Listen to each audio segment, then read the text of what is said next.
Right now we're just in a news vacuum. I mean, we've had some very strong numbers as of late in the U.S., consumer confidence being another one.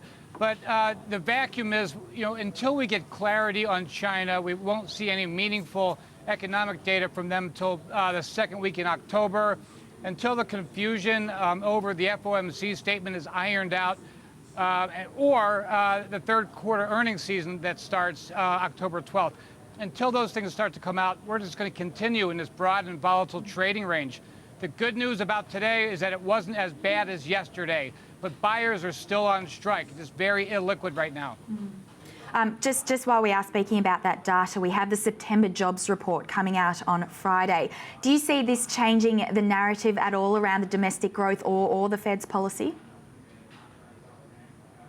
No, I don't. I mean, unless we get a horrible number to the downside, something less than 150 ads, or some big downward revision, I just don't think it's going to change the narrative right now. I think Yellen is dead focused on the inflation scenario, thus the reason for worrying about emerging markets and China in particular. But no, unless it's a blowout to the downside, I don't think it's going to change anything at all. Larry, Dave Bassanese here. Just a question on the markets. Do you think we're at a situation here where good news in the US in terms of growth is bad news for the markets because it means the Fed will raise interest rates, or is it the other way around? How do you see the market reacting to good economic data in the US at the moment? I do hope that it's a symbolic rate hike, something that I heard you mention a couple minutes ago, that for good, for better, for worse, let the markets do what the markets need to do, because we're finally seeing a pass-through of a lower energy price. It's been a stubbornly long time for that to happen, but we're seeing, housing prices are up, consumer confidence, consumer spending, everything is good. Obviously, I think FOMC is worried about the lack of inflation in the market, particularly are we going to repeat what Japan repeated for 10 years? That's something I'm sure is on their mind. But overall, I think the strong numbers are going to win the day, and they're going to have a symbolic rate hike, a quarter basis point by the end of the year. Larry, certainly investors concerned about, I guess, the potential retest of those August lows. I suppose until investors grow a bit more confident around China and the Fed liftoff is considered, certain and imminent, do you expect that those US markets will continue to struggle?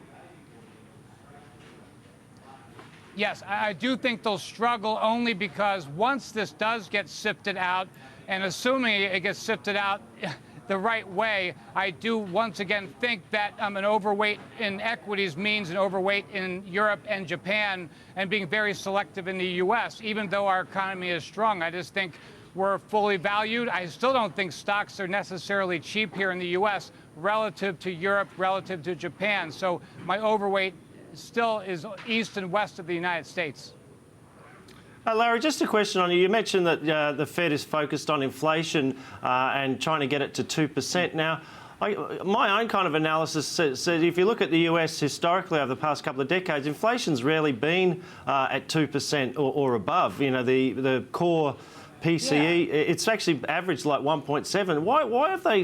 Why are they gelled to this 2% target? And I just wonder whether or not, inflation is actually a good story in that it's reflecting positive supply factors.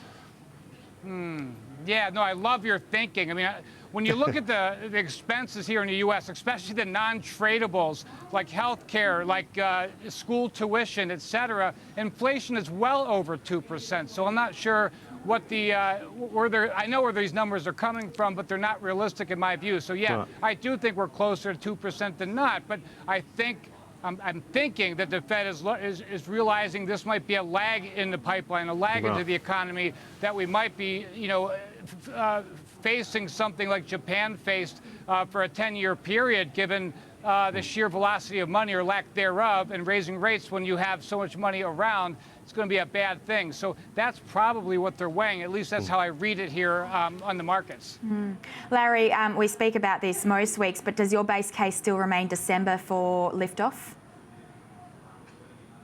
Yeah, I still think it's going to be December. It's going to be a symbolic rate hike. I think the odds of October are probably less than 10% at this point, especially if you look at Fed fund futures. But I do think there's a good case for December. In fact, if we don't have it, I think it's going to be a horrific year-end sell-off in the U.S. stock market. Given, I suppose, this whole period of uncertainty, would you be looking at, say, holding cash and potentially some of those safe haven assets such as bonds, or do you still remain overweight those stocks? Well, I'm definitely overweight Europe and Japan. It doesn't feel good right now, but relative to being overweight emerging markets or United States, it's okay. I'm looking for opportunities in the U.S.